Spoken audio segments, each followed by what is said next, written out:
Good morning, ladies and gentlemen. Thank you very much for your attendance today. We have quite a long agenda, so we'll make it a prompt start. Welcome, councillors, officers, and if there's any members of the press or public here, I'm not sure there are, but if they are, welcome. And maybe they'll see it anyway if we're recording it, so that's fine. Okay, please, could I remind you to switch off your mobiles or put them on silent? If there's any members of the public attending the meeting virtually, can I please ask you to switch off your microphone to avoid any disruption during the meeting?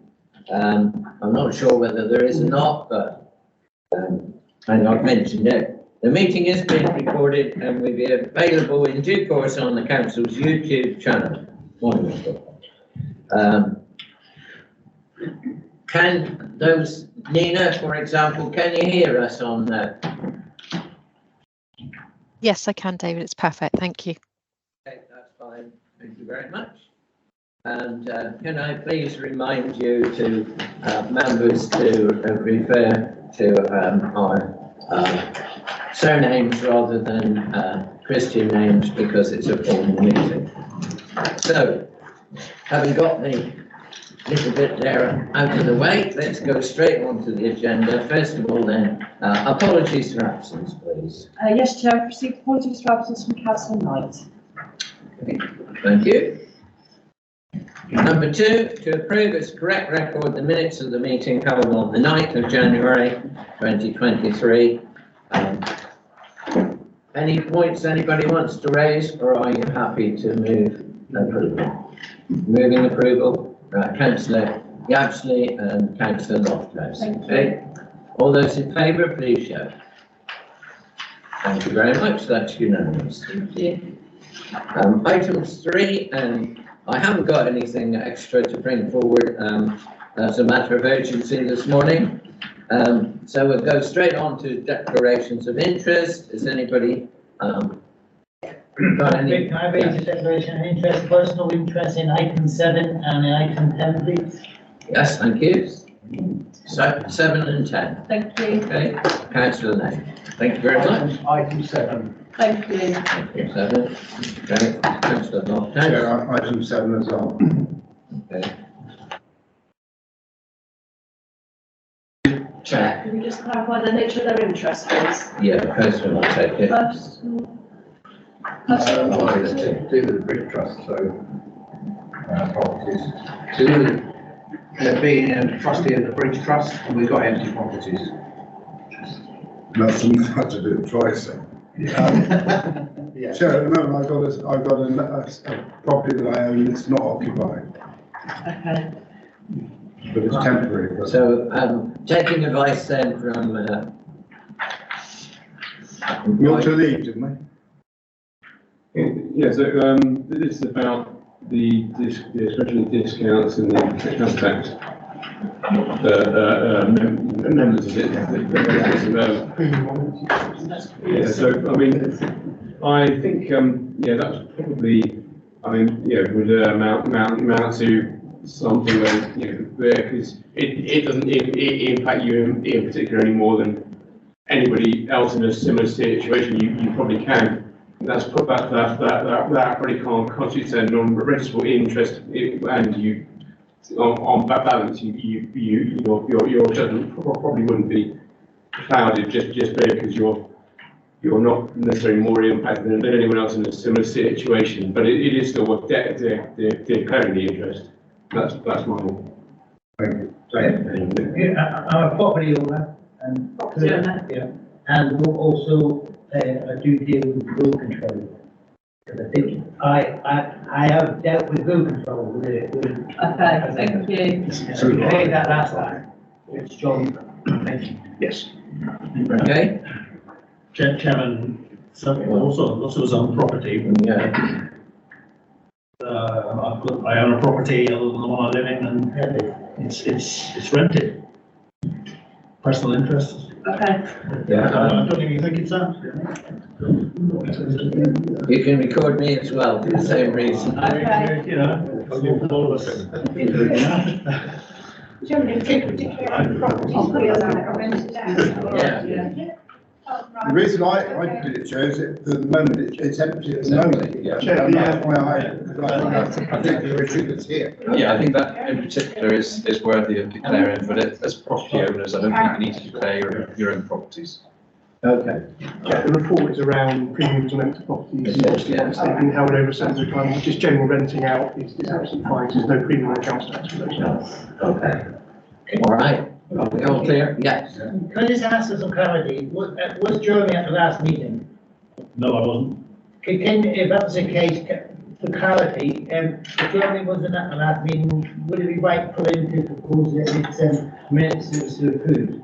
Yeah.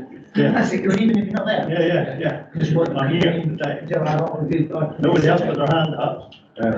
Okay, let's move on. We've got a long agenda.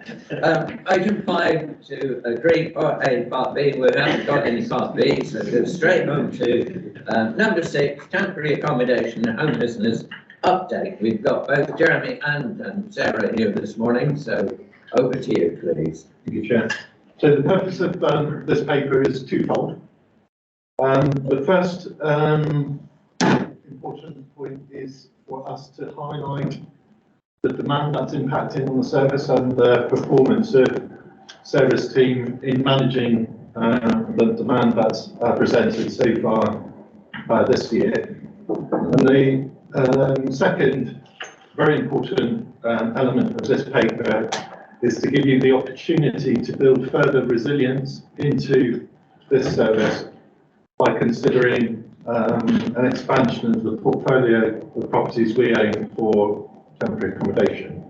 So if I could first draw your attention to some key elements of service demand. Just a couple of indicators I think are of particular importance for us to know.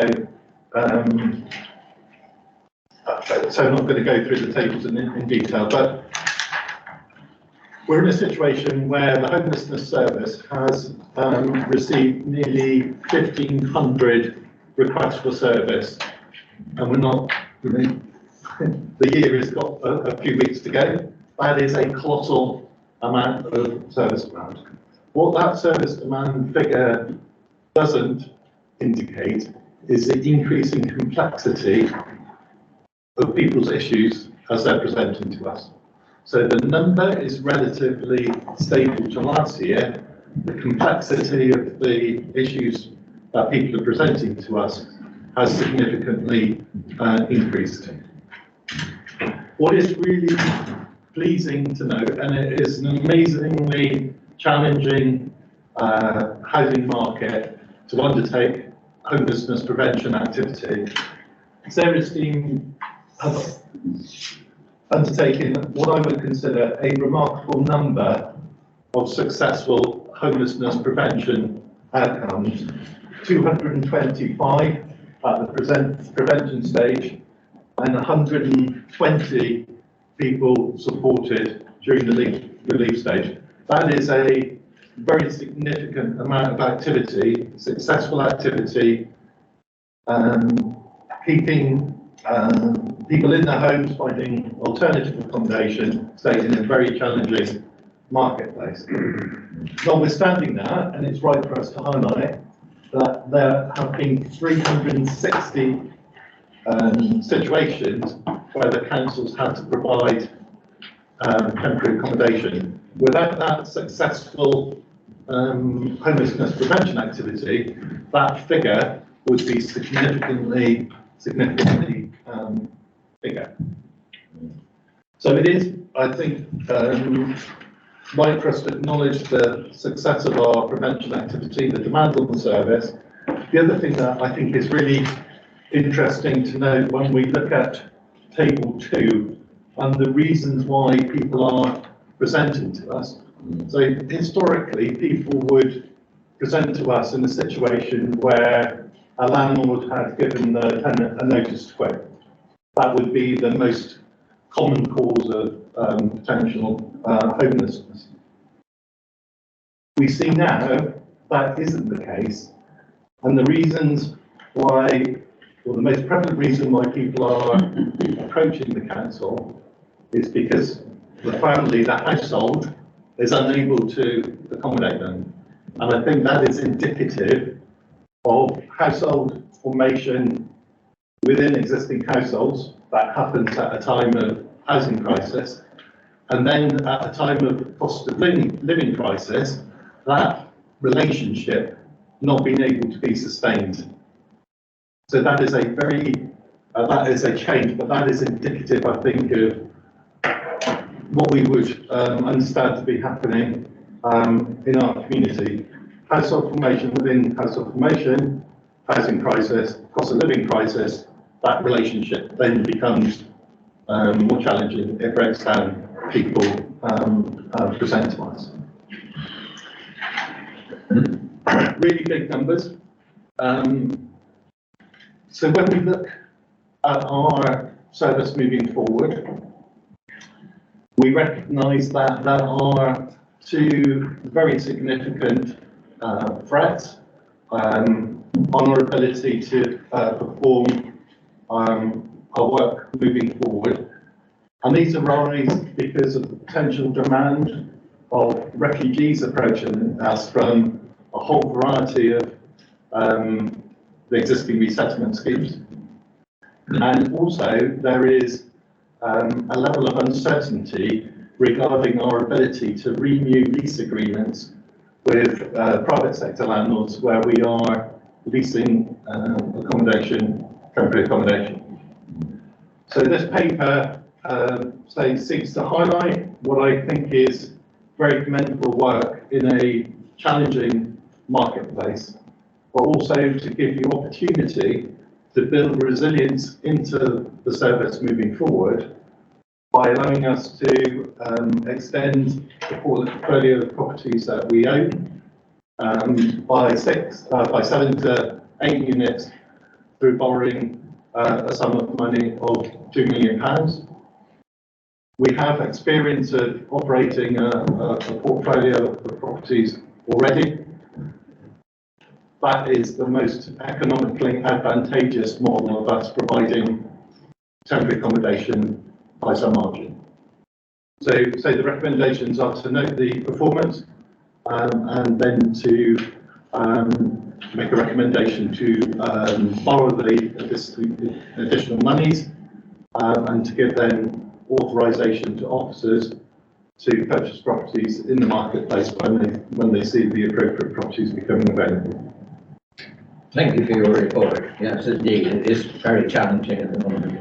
Right, Councillor Petrinus would like to ask a question. Thanks. You talked, I mean, well done in a dreadful situation. Obviously, you're trying to bail out a boat, but never mind, keep trying.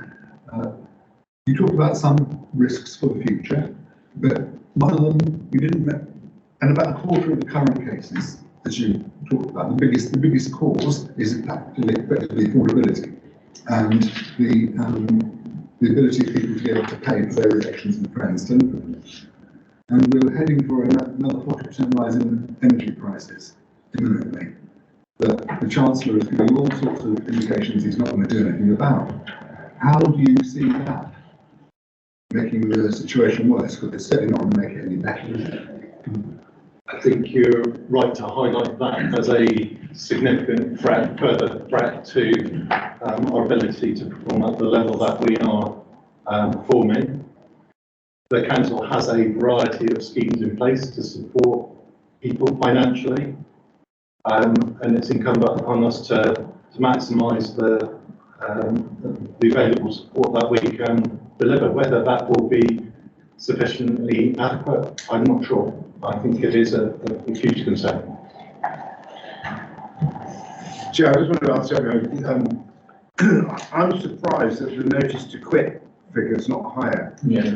I mean, the trend of the last 10, 12, 15 years has been people that have gone into the buy-to-let market, ported the equity from one house to another, Buy-to-let mortgages are done on the basis of the percentage of equity left over on hand. You know, I mean, have we seen the peak of people not being able to afford to pay their mortgages and therefore getting, you know, trying to get their capital out? Or is, I mean, that's showing it fairly, well, or taper it off rather than increasing. And I'm surprised at that because ever since last summer we've seen interest rates creeping up. And I mean, some of the figures now, I mean, some of these buy-to-let mortgages have more than doubled, especially if people take out interest only on the basis of squeezing the equity, as I said, to go buy another one and another one. So, you know, I mean, I just didn't know whether that trend is going to get worse or worse. I think there's a possibility that demand will increase in relation to the service of Section 21 notices. I think probably we would agree on assessment of the marketplace at this time. The greatest likelihood of increased presentation of demand will be households not being able to accommodate other households that have become established within their property. So I think it could increase, but I still think the household breakdown risk is probably more potent. I think from your table that you presented us with, reason not entered might actually not show a lot of the landlords wanting to repossess, etc. They might not want to be. I appreciate that is quite a large number. Can I ask my colleagues whether we're able to give any further sort of clarification as regards that line in the table? Yes, so a lot of those cases are cases that we have only, that we've been able to do in a triage stage, be able to assess out what the situation is and get in there and do some work before it comes to the 6 days before homelessness. And it are cases where they withdraw their cases from us, so they might approach us, have a conversation with us, and make them withdraw their case. But every approach to our service is registered in our system, so we get a clear understanding of what's going on in the community.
Changed there, so that's why we've gone with a £2 million figure, average property price around 250.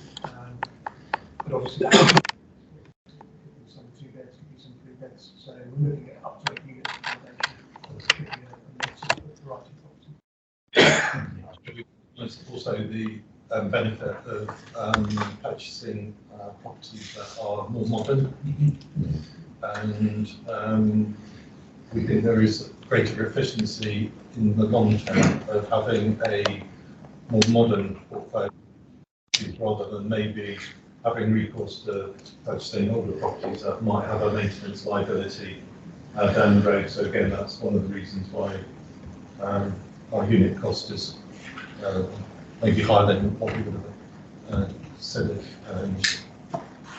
Thank you. Councillor Lennon. Thank you, Chairman. Chairman, I see this as a move in the right direction. That's class. If you can, in time, if need be, we sell it on and sell the asset. And to be honest with you, Chairman, Jeremy's right. I think we need to be looking at purchasing more modern properties because we've got lesser maintenance and hopefully purchasing new properties because we've got better efficiency with the property. So that's a move in the right direction.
Business of having to procure a small quantity of B&B accommodation because that's just makes the business flow. So we will never eliminate it, but obviously in our modelling moving forward, we will seek to reduce that, our reliance on that type of supply.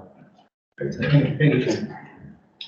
Councillor Yabsley. Thank you, Chairman. Just to add to Councillor Lane, really, are there opportunities we can see or we're looking at to acquire new properties that are being built in a sort of section of the affordable in a lump of development, perhaps that we could somehow take control of, either by leasing from the social landlord or purchasing, perhaps. I mean, and this is an ongoing opportunity that we can, and I can quite see, Chairman, that you need a block you need access to a block of quick fixes. You can't keep a dozen rented properties empty waiting for those. This could be controlled with our own bills, but it's just not cost effective. But I would hope there must be opportunity there with new builds and sections of another 30% affordable coming on now, haven't we? Yeah. And Villaridge is one. We've got 30%, 75% social. That area is not going to fill those up. And I would have thought there's an opportunity for us to take control of some of those and be reassuring to the community to know that the council was in control of the sections. Thank you.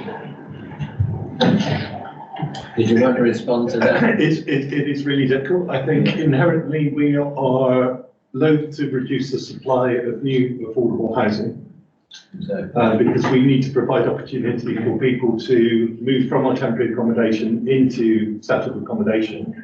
And also we're mindful of the fact that there are more than 2,000 people on the housing register, and we want to afford those people some opportunity to access social housing. So I think on balance, our preference is not to erode the supply of new social housing by making an application to buy section 106 type properties, but to look at other models for the provision of that accommodation. Right, I can understand that entirely. But looking from a financial position from ourselves, those houses might be available more cheaply because of how they're built and because of how they're provided. I see exactly where you're coming from. It's a difficult one. I don't want to prolong this too long because we have a very long agenda.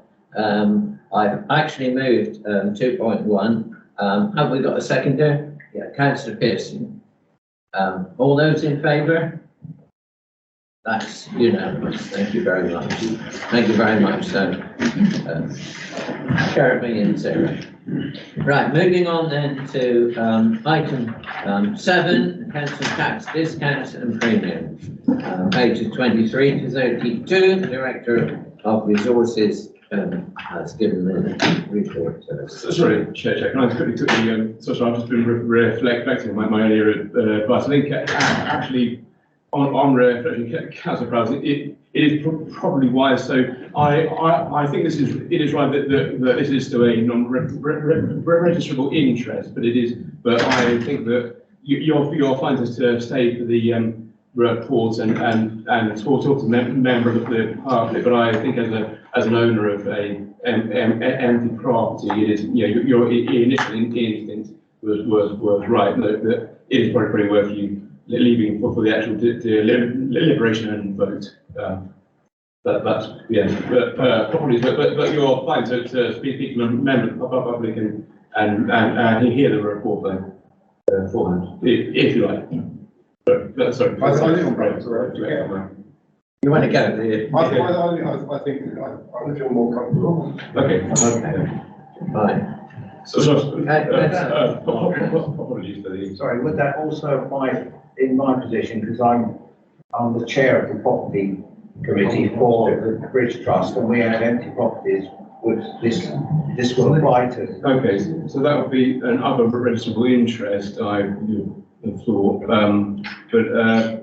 I mean, so it is about whether that, this is going to impact on that more than it would, anybody else, so for the British Trust, does that impact on them more than another similar organisation, I guess, potentially. Perhaps it is. I think. I think it'd be very wise. Yeah. Okay. Okay. You can stay for the report, though. It's just obviously the deliberation of the report.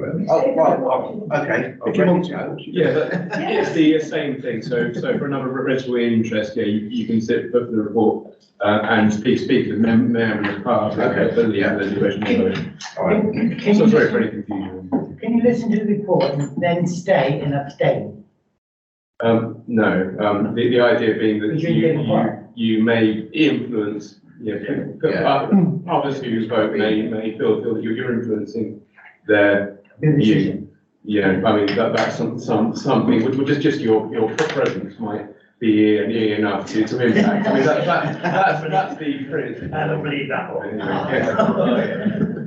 Right. It's really important, just this aspect of this that our officer is bringing to us, the fact that you can stay and listen to the report and we can hear your views and then you leave, but then we have heard the views from the not excluded, are they? Yeah. And I think that's an important aspect. Yeah, the only exemption to that is really where you have a disclosable pecuniary interest. Yeah. Okay, thank you. Right, Director of Resources. Thank you, Chair.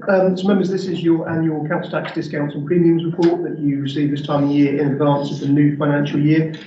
A slight change this year because there are a couple of new areas coming through the legislation process where there are potential changes, and this is following the introduction of the Levelling Up and Regeneration Bill, which is currently going through the approval process at the moment. And there are a couple of changes that would potentially bring about changes to those discounts and premiums from next financial year, April 24 onwards, but they're brought in this report in advance of decision for implementation so that you can take advantage of those from April 2024. namely to bring forwards the period of 2 years to 1 year when an unoccupied and substantially unfurnished dwelling can be charged a premium of 100%. At the moment, there's a 2-year period. This is proposing to bring that forwards by 1 year. And also to secondly enable the charging of 100% premium for dwellings which are no one's sole or main residence and substantially furnished. So they are the proposals that are coming through the Levelling Up and Regeneration Bill. They are awaiting royal assent, so this report is subject to those being approved. The rest of the report is the same as you approved this time last year, so I won't go into those discounts in any detail. And they are set out in your report on page 26, which just sets out the level of discounts and premiums that are currently approved. Most notably at the bottom, you can see the 100% premium that comes in after 2 years for dwellings which are unoccupied and substantially unfurnished.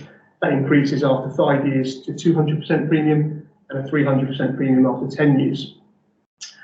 The premiums were introduced by government in 2013 with a view to encouraging homeowners to occupy and not leave them vacant. And as I say, the government, together with local authorities, has unfortunately seen an increase in the number of empty dwellings, together with a growth in second homes. So therefore, the Levelling Up and Regeneration Bill is bringing forward these two proposals. Firstly, to changes to empty dwelling properties, so that the premium can fall after 1 year rather than after year 2. And the proposal is that would come in from 24-25 year, subject to the bill receiving royal assent. And then secondly, the introduction of premiums for second homes. At the moment, English filling authorities may only impose an empty dwelling premium on properties that are unoccupied and substantially unfurnished. So therefore, those that are substantially furnished do not currently are subject to those premiums. Clause 73 of the bill will insert a new section into the Local Government Finance Act that will permit local authorities to apply a premium on those properties that have no residents and are substantially furnished.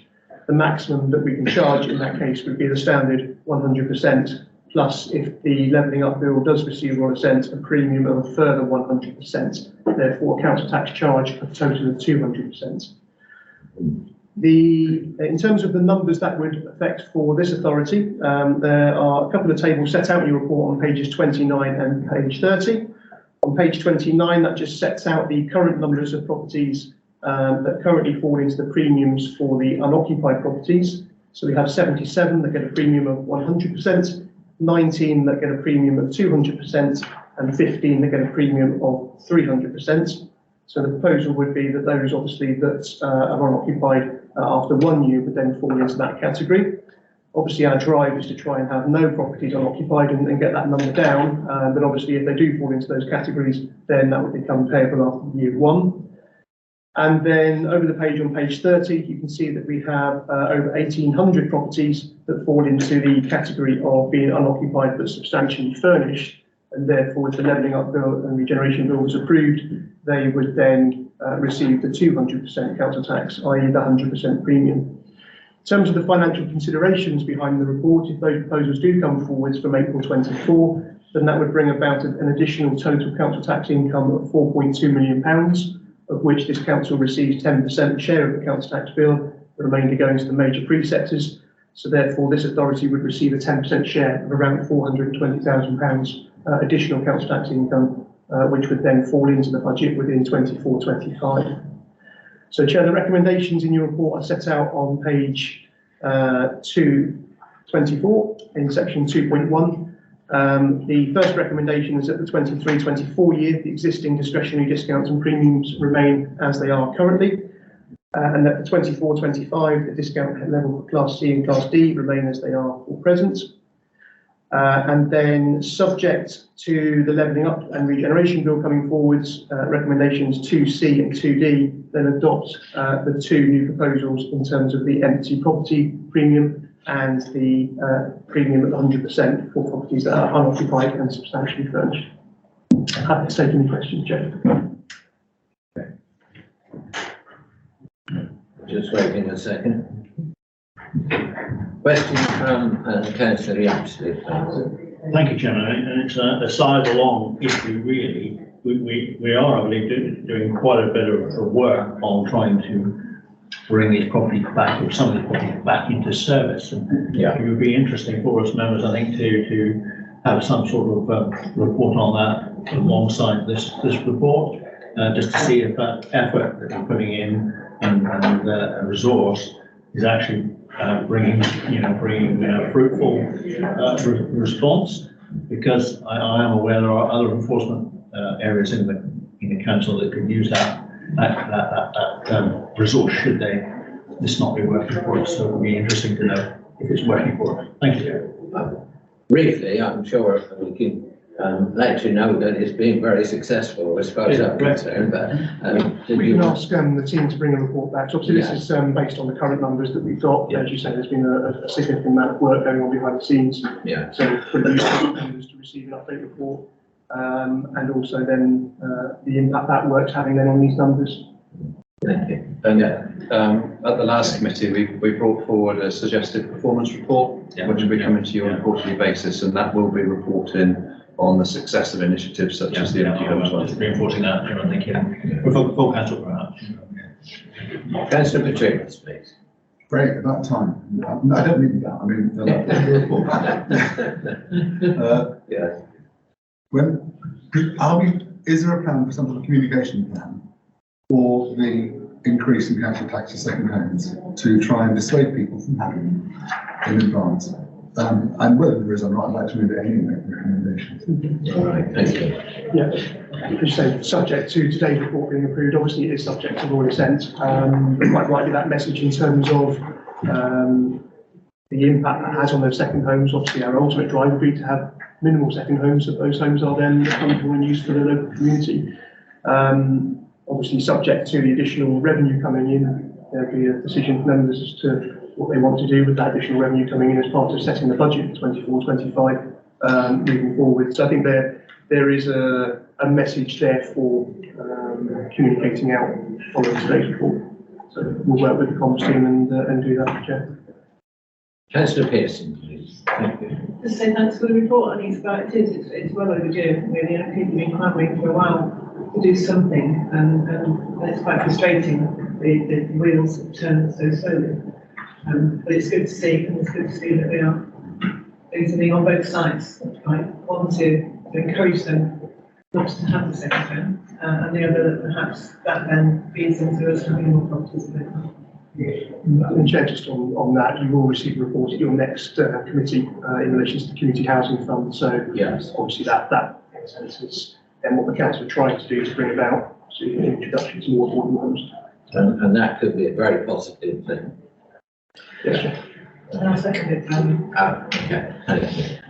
Any more discussion? I think we're all very much in favour of this, aren't we? Because it's something we've been wanting for a long time. So can we show those in favour, please show. Thank you. Thank you. That's unanimous. So let's left here. We'll quickly get the others. And while we're doing that, I welcome you, Hannah. Nice to see you. Thank you, Chairman. You haven't been at our strategy and resources for a while. No, not for a little while. No.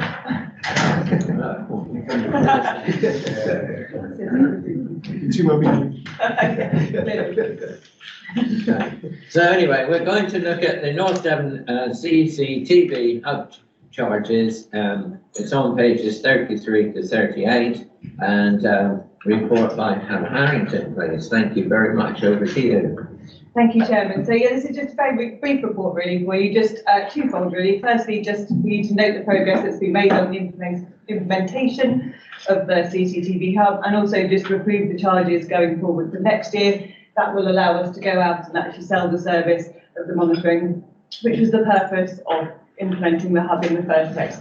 So really just those two recommendations for you.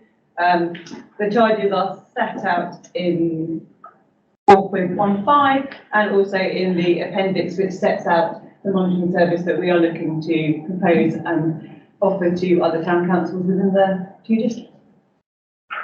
Thank you. Any questions, members? Yes, Councillor Lane. Chairman, I see within the financial report, of course, it seems like there's CCTV, I may be wrong in saying this, there's an increase, the income has dropped on page 51, and the CCTV employments have increased. So the question I would ask you, are you raising the charges enough to cover that aspect? And over that balance, Chairman, Finance, at the end of the financial year. Chair, I can cover that off. Obviously, that's a separate report that's coming, Yeah, next in the agenda item, but there is a link there, there. isn't it? So as Hannah sets out, obviously, the financial considerations obviously are around the anticipated income that the service would bring in, which obviously was what the original budget was set on. The implementation of the hub upgrade obviously took a little bit longer than we'd anticipated. Obviously, we had the pandemic in that period as well. So therefore, the current level of income we're receiving is down based on the original estimate that we built into the budget. So that's why we're reporting a variance on the current income. Fortunately, that's offset by other income sources in the council that are mitigating that impact on the wider budget. The additional cost of the employees isn't an additional cost that wasn't already being encountered. We somehow, when we set the budget this time last year, we omitted the enhancement of those employees that they get for evening and weekend working. So they were already receiving that. We just hadn't included that within the budget for 22-23. So that's why it's showing a variance this year. It's not a new cost, it's a cost we always were incurring. It just hadn't been factored into the base budget for 22-23. Okay. This charge, obviously, then, as Hannah says, when we go out and sell to the towns and parishes, is then aspiring then to bring in that income in 23-24 in line with the budget. Thank you. Any other questions? Yes, Councillor Lopez. What's the anticipating take-up of the service for other councils? We've had some interest, we had a bit more detail. South Molton Town Council have brought into the retainer service and not the ongoing live monitoring, but the retainer service so that they can have access to recordings. So I think that's a good start, that we've got one of the major town councils buying into it. Obviously, Hannah may have more information in terms of other conversations that have been taking place with other parishes. Yeah, we've got ongoing conversations with about 3 or 4 parishes at the moment in the South Molton. We've got Oakham on board as well. So I think it's been difficult at this stage to be able to sell it too much. So obviously, this is why we've gone forward. We've had that little bit of delay, but going forward, there's ongoing discussions, and we know people are interested. Okay, so the budget assumes how many will be taken up? That's a figure I have to admit, I can't remember. That was set 2000. I'll get that information for you. We anticipated a certain level of take up of the 40,000, so I'll get that information out and let you have that. Thank you. Councillor Pearson. Question about the retainer, please. Is that per camera or per? So the 42p is per camera, But the other one, the retainer is just that's for that thing. Okay. So anything that's been done so far has been on the per hour basis. Yes. Is someone happy to move the recommendation? With the recommendation. Yeah, Councillor Prowse has moved. Seconded? Not second that. Okay, Councillor Lane has seconded. Thank you. Okay, all those in favour, please show. Again, unanimous. Thank you very much. Okay, thank you, Hannah. Thank you very much. That was short and sweet. Okay, number 9 then, performance and management, financial management, Q3, 22-23. Is going to present. Can I ask a question at the beginning? The Chief Executive mentioned a minute ago about this performance report that we're going to get periodically, and I was under the impression that that might be tied into this performance management, this report, because traditionally we've had sorts of PIs and progress against service plan actions and all that sort of stuff in there, but it's not there. Is that something that's evolving? Yeah, we're just, it's not for this quarter, but for Q4, it will start appearing. Okay, thank you. Right. So, Tony, are you presenting? Yes, thank you, Chair. Thank you. Good morning, members. I'm here to present the Q3 performance report. The recommendations are detailed in your report in 2.1 to 2.6. This is on page 39. Firstly, I'd like to talk you through the revenue budget position. The forecast of budget surplus as at Q1 is £19,000. The variances making up the surplus are shown in Appendix A on pages 51 to 2. The original budget included a forecast to achieve £250,000 worth of vacancy savings. The current forecast is that this will be exceeded by £202,000, mainly due to the timings of filling the capacity of building posts throughout 22-23. Temporary accommodation is under additional cost pressures. This estimated pressure has increased to an adverse variance of £250,000, which has been mitigated in the year with a contribution from the homelessness earmark reserve. The joint building control partnership with Mid Devon is showing a decline in income and increasing costs from use of agency staff. This is to do with challenges in recruitment. We're forecasting deficit for this council of £33,000, and this includes the utilisation of a £50,000 contribution from the building control reserve. The largest variance in Appendix A is the £804,000 for the National Pay Award. This is over and above the £280,000 we already built into the base budget. This pay award was accepted by the unions and backdated to the 1st of April 2022. The pay award is based on £1,925 per full-time equivalent. Other inflationary pressures include additional fuel costs across our fleet of £104,000 and additional energy costs of £63,000. The collection fund reserve still has a £800,000 balance available to protect us against future volatility. This level of reserve protects the council against a 40% share of a £2 million overall movement within business rates. Borrowing as at the 31st of December is still at £3 million. Slippages in the capital spend to future years has enabled us to borrow internally more than we originally budgeted, and this has resulted in a £275,000 reduction in loan interest payments in 22-23, and it's proposed to take this and to place this into a new Treasury Management Reserve to mitigate against higher interest rates as we move into 23-24. Estimated year-end earmark reserve balances are detailed in Appendix B on pages 53 to 55. Moving on to capital. We have overall variations to the 22-23 budget for this quarter of minus just over £3.3 million. These are detailed in 4.4.3 of your report. The majority of these relate to slippages to future years. Also detailed in that section are variations to the 23-24 capital programme of 161,000 and variations to the 24-25 capital programme of just over 2.8 million, and this mainly relates to the material recovery and works unit refit, which was approved by full council in November 22. These changes take the total capital programme to just over £32 million. The funding of this capital programme is funded by capital receipts on borrowing of 13.9 million, external grants and contributions of 15.5 million, and reserves of nearly 2.8 million.